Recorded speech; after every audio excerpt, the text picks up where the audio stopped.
हम संवेदनशीलता के साथ सारा विषय को देख रहे हैं। मैं प्रतिपक्ष को भी निवेदन करता हूं, आप राजनीति से बाहर आके आप चर्चा में आइए।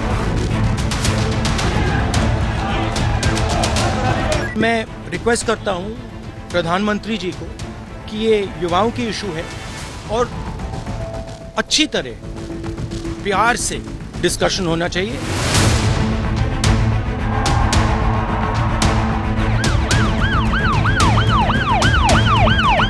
267 क्या कहता है उसके मुताबिक हम डिमांड कर रहे हैं जी, स्पेशल चर्चा के लिए मांग रहे हैं। नीट को लेकर इतने ही अगर आप चिंतित हैं तो उठाइए, पर आज सदन बंद कर क्या मिला?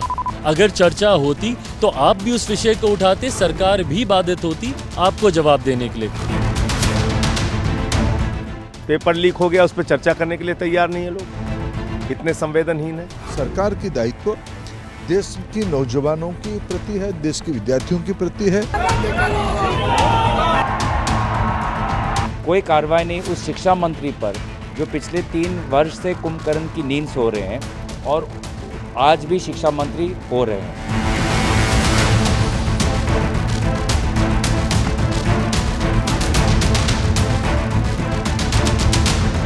नीट्स का एग्जामिनेशन कैंसिल क्यों नहीं हो रहा? कर दीजिए कैंसिल। धर्मेंद्र प्रधान मिनिस्टर है, वो जब मिनिस्टर था तब तो प्रोसीड्यूर शुरू हुआ था। अभी तो वही भी जब ये आया है सरफेस में वही है, उसका अंडर में इन्वेस्टिगेशन कंट्रोल होगा तो क्या होगा?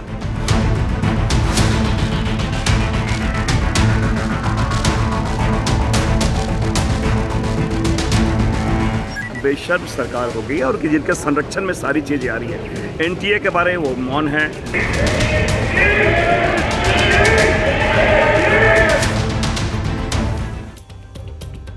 पब्लिक इंटरेस्ट में पटियाल आज देश में हो रहे बहुमुखी लीकेज का परीक्षण करेगा। बहुमुखी विकास तो आपने सुना होगा, मतलब वर्सटाइल डेवलपमेंट, ऐसी प्रक्रिया जिसमें विकास की बयार बहे तो कोई भी अछूता नहीं रहता। आज आप सोच रहे होंगे ये बहुमुखी लीकेज क्या है? ये समझने के लिए पटियाल 2 तस्वीरें आपको दिखाएगा। इस सीजन की पहली बारिश में सरकारी विकास लीक करने लगा। दिल्ली एयरपोर्ट के टर्मिनल की एक छत ढह गई। हादसे में एक व्यक्ति की दुखद मौत हो गई। अयोध्या में 2 दिन पहले ही बारिश के बाद मुख्य मंदिर की छत से पानी लीक होने लगा था। यह वही विकास है जिस पर हजारों करोड़ों रुपए खर्च किए गए। सरकार की कामयाबी का झंडा बनाया गया, वोट मांगे गए, लेकिन बारिश के ऑडिट में लीकेज निकली। नीट परीक्षा में लीकेज की खबर तो पटियाल आपको पिछले 20 दिन से लगातार दिखा रहा है।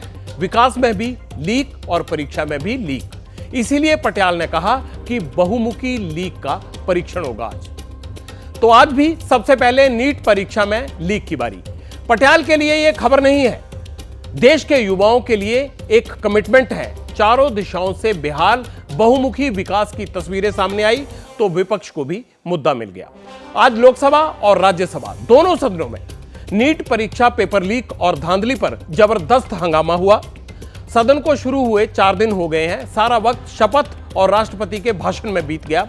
आज सरकार ने यह कहा कि पहले राष्ट्रपति के भाषण के लिए थैंक यू बोल दो, तो विपक्ष ने कहा नहीं, पहले नीट पेपर लीक मामले पर चर्चा कर लो। बस टकराव हो गया। नीट की हीट से सदन ठप हो गया। लोकसभा किस्तों में डिस्टर्ब हुई और सोमवार तक के लिए आखिरकार स्थगित कर दी गई। राज्यसभा चली। नीट के मुद्दे पर राज्यसभा में विपक्ष के नेता और कांग्रेस अध्यक्ष मल्लिकार्जुन खड़गे सेंटर ऑफ अट्रैक्शन बने रहे। 10 मिनट तक हाथ खड़ा किए रहे। वो चाहते थे कि सभापति उन्हें देखें और उनकी बात को सुने। जब चेयर से कोई भाव नहीं मिला तो वो नीट के मुद्दे पर वेल में घुस गए। वहां जाके क्या किया? खड़गे साहब का यह आरोप है कि चेयरमैन ने उनको जानबूझकर नजरअंदाज किया, उनका अपमान हुआ। ध्यान खींचने के लिए मैं बेल में घुस गया। हम नीट पर चर्चा चाहते हैं, ये खड़गे साहब बोले। समूचा विपक्ष नीट पर चर्चा की मांग कर रहा है। नीट पर सदन में हुए हंगामे के बीच छत्तीसगढ़ के कांग्रेस की सांसद फूलो देवी नेताम राज्यसभा में ही बेहोश हो गई। इलाज के लिए फूलो देवी को राम मनोहर लोहिया अस्पताल में भर्ती करवाना पड़ा। कांग्रेस अध्यक्ष मल्लिकार्जुन खड़गे ने अस्पताल जाकर उनका हालचाल जाना। नीट पर सड़क से सदन तक पहुंची इस लड़ाई में सरकार और विपक्ष का क्या कहना है, पहले आप वो सुनिए। 10 मिनट हाथ उठाते खड़ा रहा और बैठे जगह भी मैं अपने जो पार्लियामेंट्री रूल्स होते हैं उसको ऑब्जर्व किया, लेकिन उन्होंने हमारे तरफ देखा ही नहीं। उस वक्त मुझे अंदर जाकर उनका ध्यान खींचने के लिए मैं अंदर गया, लेकिन फिर भी वो उधर देख रहे नहीं थे। जब लोग पूरे मेंबर्स अंदर आए तब मैं बाहर आया, मैं तो वहाँ खड़ा भी नहीं हुआ था। मेरे तरफ पर्पसली मुझे इग्नोर करने के लिए, इंसल्ट करने के लिए उन्होंने वैसा किया। जब कल परम आदरणीय राष्ट्रपति महोदया जी ने अपने प्रारंभिक भाषण में परीक्षा के ऊपर खुद ही एड्रेस किया, ये सरकार की इंटेंशन को प्रतीत करती है कि हम कोई भी विषय को सामना करने के लिए प्रस्तुत है, जो तथ्य हम समाज में रखना चाहते हैं। मैं विद्यार्थियों को आश्वस्त करना चाहता हूं, देशवासियों को आश्वस्त करना चाहता हूं, कड़ी से कड़ी कार्रवाई हम करने वाले हैं। वो सारे कार्यक्रम शुरू हो गई है। मैं विपक्ष को अपील करना चाहता हूं, विपक्ष भ्रमित ना करे, सरकार पूरी तरीके से तैयार है अपने पक्ष को रखने के लिए। 2-3 states 2-3 राज्यों में आरोपियों की गिरफ्तारी हुई है। मैं किसी की साइड नहीं ले रहा हूं। जहां तक नीट का सवाल है, आप जिम्मेदारी फिक्स नहीं कर सकते, क्योंकि पूरे देश में हजारों परीक्षार्थी हैं। इसमें गलत हुआ है, लेकिन सरकार सही फैसले ले रही है। नीट पेपर का लीकेज 24 लाख युवाओं से जुड़ा हुआ है। लोकसभा में नेता प्रतिपक्ष राहुल गांधी ने भी सदन में नीट पर चर्चा की मांग की। राहुल ने कहा, सदन से मैसेज जाना चाहिए कि देश की सरकार और विपक्ष युवाओं की बात कर रहे हैं, और वो भी सदन के अंदर। सरकार ने कहा, नियम से काम कीजिए, अभी राष्ट्रपति के भाषण पर थैंक यू दीजिए। कांग्रेसी नहीं माने, इसलिए हंगामा हुआ। कांग्रेस ने आरोप लगाया कि लोकसभा में राहुल गांधी का माइक बंद कर दिया गया। राहुल गांधी सदन के बाहर निकले तो मीडिया से नीट पर क्या कहा उन्होंने, आप भी सुनिए। उसके बाद मैं आपको यह बताऊंगा कि नीट लीक की जांच में जुटी एजेंसियों के हाथ कौन कौन से नए सुराग लगे हैं और कितने आरोपी पकड़े गए हैं, यह आपको बताऊंगा। हिंदुस्तान के स्टूडेंट से मैं कहना चाहता हूं, ये आपका इशू है और हम सबको लगता है, इंडिया गठबंधन को लगता है कि आज सबसे जरूरी बात आपकी है, क्योंकि आप हिंदुस्तान के भविष्य हो। तो हमें लगा कि यहाँ पे पार्लियामेंट हाउस में नीट पे डिस्कशन हो और उसके बाद प्रेसिडेंट्स एड्रेस हो पाए। और मैं रिक्वेस्ट करता हूँ प्रधानमंत्री जी को कि ये युवाओं की इशू है और अच्छी तरह प्यार से डिस्कशन होना चाहिए। आप भी डिस्कशन में ज्वाइन कीजिए, आप भी भाग लीजिए और रिस्पेक्टफुली, क्योंकि ये युवाओं का मामला है। नीट पेपर लीक पर सदन से लेकर सड़क तक संग्राम है। जांच एजेंसियां नीट पेपर लीक के सरगनाओं की कुंडली खंगालने में जुटी हुई हैं। पिछले 48 घंटे में हजारीबाग का चरही जांच का केंद्र बना हुआ है। यहां के सीसीएल गेस्ट हाउस में ओएसएस स्कूल के प्रिंसिपल एहसानुल हक और सेंटर सुपरिंटेंडेंट इम्तियाज आलम से सीबीआई की टीमें पूछताछ कर रही हैं और कुछ देर पहले ही उनको अरेस्ट कर लिया गया। सीबीआई की टीम ने अब तक 10 लोगों से पूछताछ की, जिसमें से 6 को छोड़ दिया गया। सीबीआई की नजर में वो ई रिक्शा का चालक भी है जो हजारीबाग में क्वेश्चन पेपर लेकर सेंटर तक आया था। सीबीआई उससे यह जानने की कोशिश कर रही है कि ब्लू डार्ट कंपनी के ऑफिस से 2 किलोमीटर दूर सीबीआई की ब्रांच थी।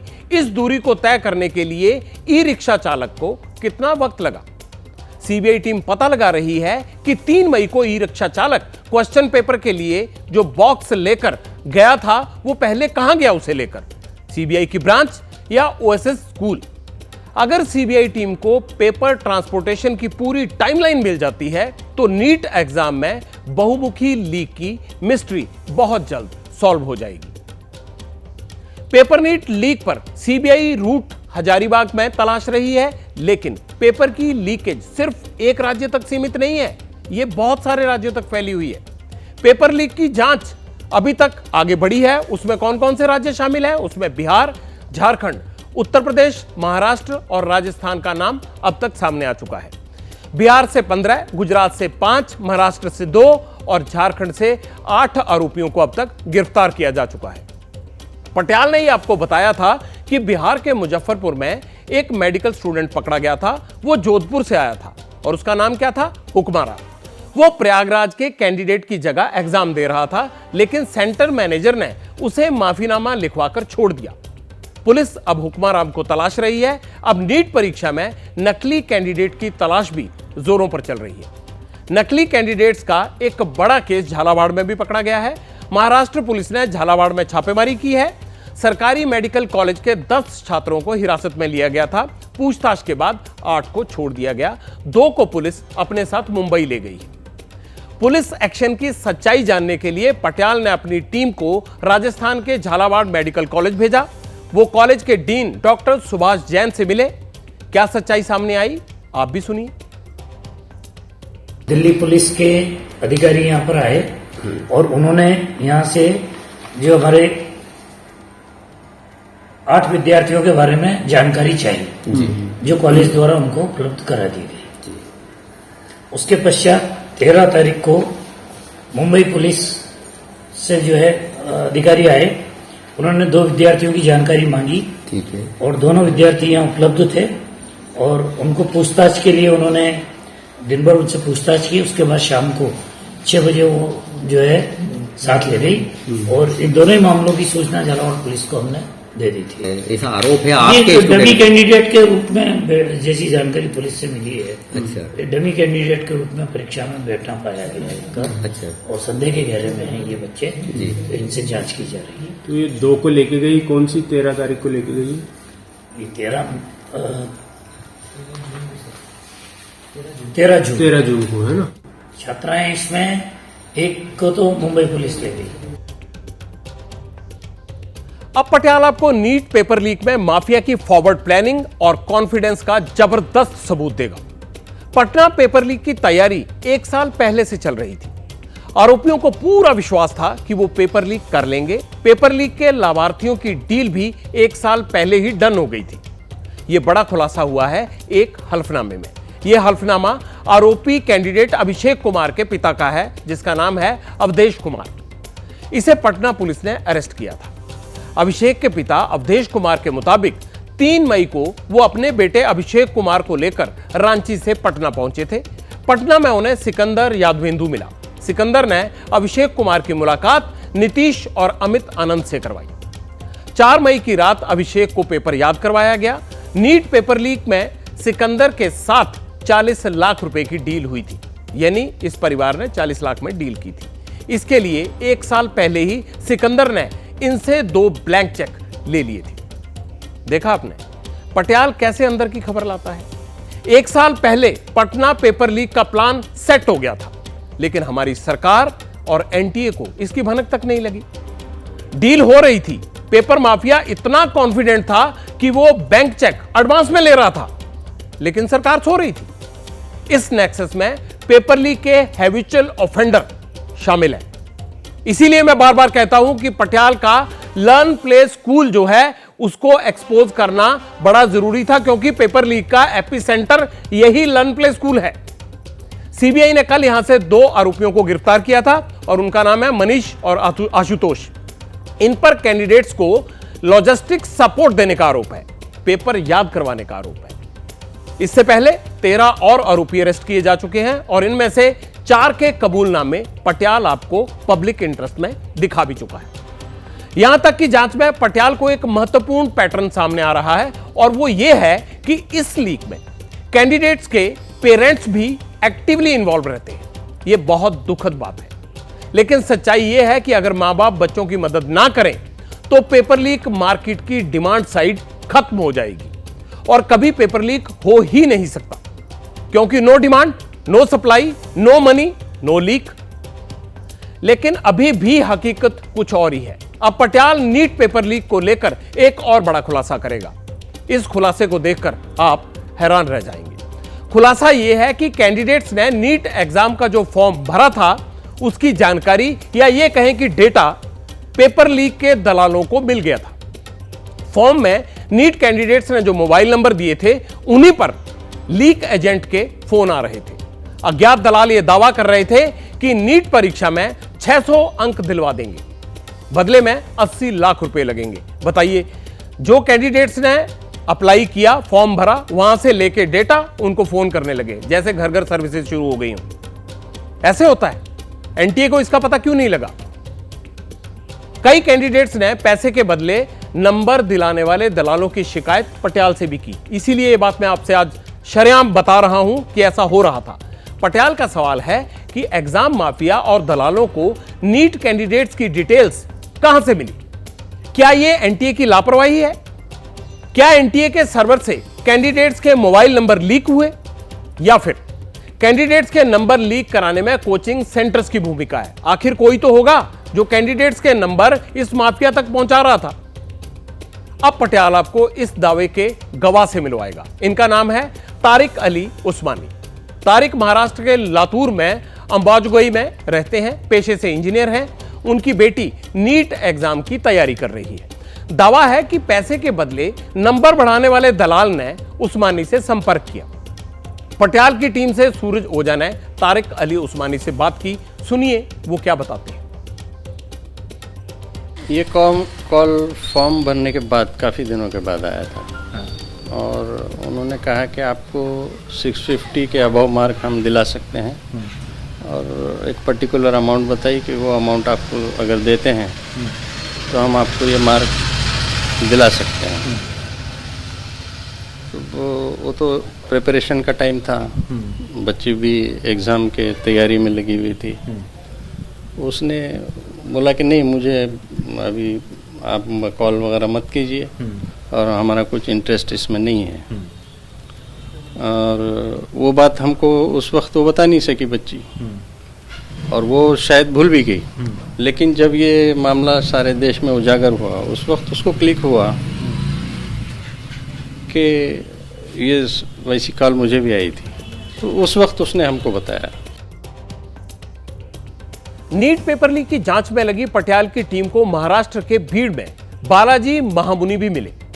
उन्होंने एक अलग ही तरह के घपले का सुराग दिया, जो पहली बार नजर में ये दिखने में ही लगता है कि शायद ये कोई मामूली गलतफहमी होगी, लेकिन जब गहरी जांच की जाए तो एनटीए के सिस्टम की कई खामियां बाहर ला सकता है। महामुनि की बेटी नीट परीक्षा में कैंडिडेट थी। बेटी ने 2 बार उनकी ने परीक्षा दी। दोनों बार रैंक में फर्क के कारण उन्हें एनटीए पर शक हुआ। जी कैसा है, गए साल 540 मार्क थे और रैंक था उसका 70,300 कुछ तो आगे था। अभी देखो 18-20 घंटे अभ्यास करके अभी मार्क आए 579 और उसका रैंक जो है तो 1,04,000 5,000 के नज़दीक है। तो फिर वो अंदर का जो क्या कटअप जो बोलते उतना नहीं बढ़ना चाहिए था। तो ये बार कुछ तो 28-30,000 बच्चे कटअप बढ़ गया वो। हाँ, ऐसा हो गया। आपको क्या लगता है कि अच्छे नंबर आने के बावजूद भी रैंकिंग क्यों खराब दिखाई दी? नहीं, अभी सब तरफ देख रहे हैं ना अपन न्यूज़ पे। हाँ। पूरा पैसे से हो रहा काम ये। किधर भी देखो वही न्यूज आ रहे हैं। पैसे दे के 40 लाख कुछ तो 50 लाख कुछ लोग बोल रहे हैं। वो पैसे दे के जो मार्क स्टूडेंट ने बढ़ाए वाले खाली। कैंडिडेट पढ़ने से रैंक में फर्क हो जाता है, लेकिन रैंक का निर्धारण केवल कैंडिडेट की संख्या पर निर्भर नहीं करता है। जो लोग परीक्षा के इस टेक्निकल हिस्से को जानते हैं वो महामुनि जी की शिकायत का मतलब ठीक से समझ पाएंगे। एनटीए को ऐसी शिकायतों पर ध्यान देना चाहिए। अब पटियाल पेपर लीक समस्या की बड़ी कमी की ओर आपका ध्यान खींचना चाहता है। यह कमी सरकार के अप्रोच में है। आपको याद होगा पटियाल ने बताया था कि यूपी सरकार पेपर लीक पर कानून ला रही है, जिसमें 1 करोड़ जुर्माने के साथ साथ आजीवन जेल में रहने का नियम भी होगा। अब मध्य प्रदेश सरकार ने भी पेपर लीक पर कानून बनाने की ठान ली है। इसमें 10 साल की कैद और 1 करोड़ रुपए जुर्माने का नियम होगा। यह मध्य प्रदेश सरकार ने किया। यहां ध्यान देने वाली बात यह है कि नकल रोकने के लिए जो भी कानून बनता है वो लीक होने के बाद लागू होता है। लीक होने के बाद आप आरोपी को फांसी चढ़ा दीजिए, इससे कैंडिडेट का नुकसान कम नहीं होता, उसका नुकसान हो चुका होता है।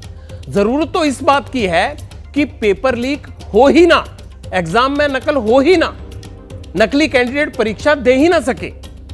पटियाल के शब्दों में कहें तो कानून पोस्ट लीक होना चाहिए। कानून हमेशा लीक प्रूफ एग्जाम के लिए ही होना चाहिए।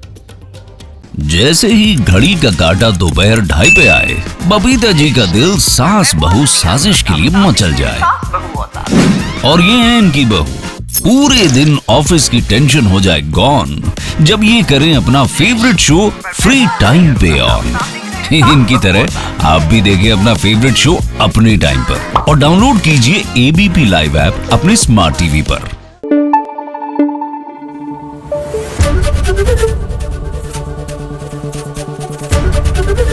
एबीपी न्यूज आपको रखे आगे।